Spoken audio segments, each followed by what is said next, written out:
Okay, so I was trying to think of things that helped me when I did anatomy classes and when I had exams. So I keep showing you all these diagrams, either I draw or whatever else, but they're kind of complex. So when you have your extra sheet of paper that you guys are allowed to have for your exams, a couple things that I always recommend, and I don't know if I've said this before, so I'm going to say it now.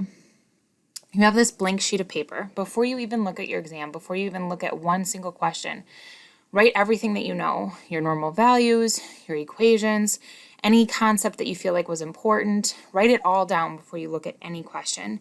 So for this exam, one of the things that I used to do for A&P is I would draw this heart diagram that someone had showed me. You guys can, if you Google simple heart diagrams, you can find a lot of different versions of this that people use to kind of clarify the circulation. But the reason I like this one, this is the one that I always enjoyed, is because you can do like blood returning from, oh, hold on one second. You can see very clearly like the order of blood flow. And then that way when you're answering questions that are worded either differently or you're trying to follow it, you have this as a reference. So this would be your vena cava. We're not going to differentiate superior or inferior. This is your vena cava. And this is going to be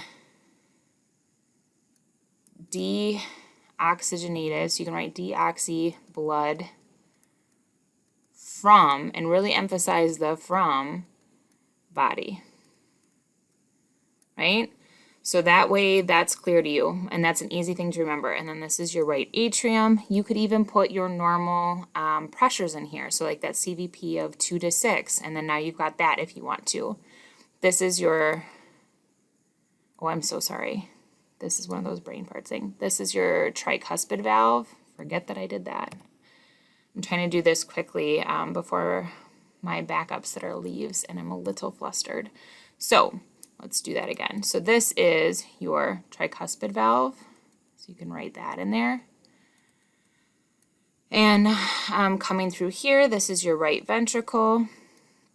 And this you can write as your pulmonary artery.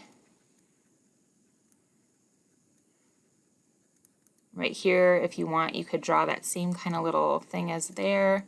And this can be your pulmonary semilunar valve.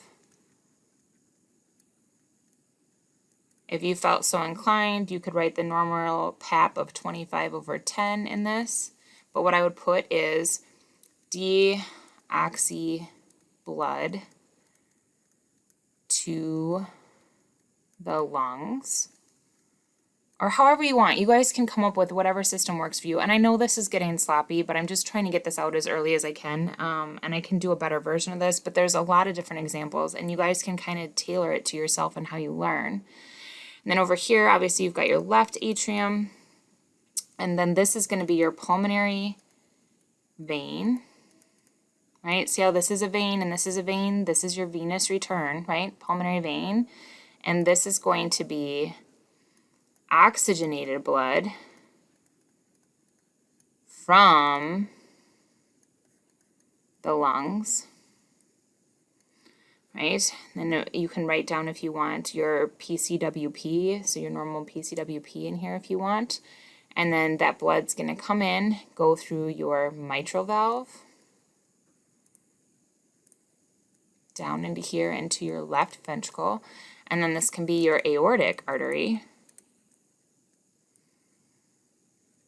You can draw in here if you want your aortic semilunar valve.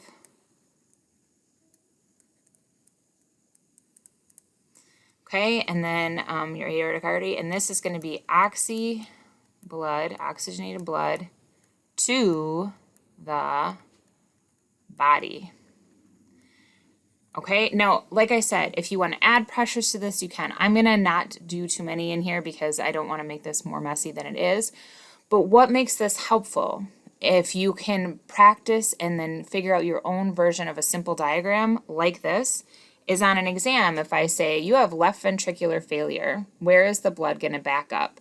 So if you know the blood is coming from here into your left atrium, into your left ventricle, and it's supposed to go out through your body, if it's backing up Oh, look, you can follow it back. And now you see this is blood coming from the lungs. Oh, it's going to back up into the lungs, right?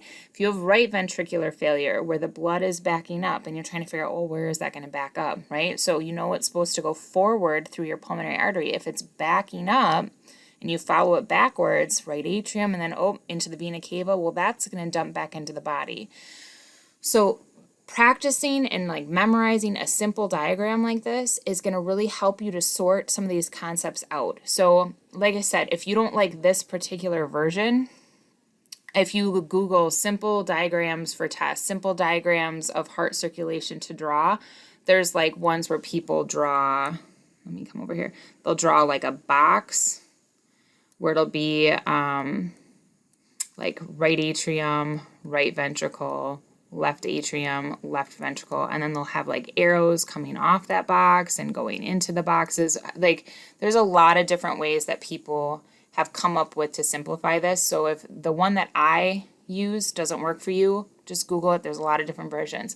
But I would do something like this early on in your weekend. So like Friday or Saturday, figure out what kind of diagram works for you. Put whatever information you want to put in it, but memorize it. And then when you get your exam on Tuesday, before you open your exam, before you do anything else, on your white sheet of paper, your blank sheet of paper, draw this diagram out with all of your information. Write your normal values, write your equations, do all of that before you start your exam. And I think that you'll be much more successful.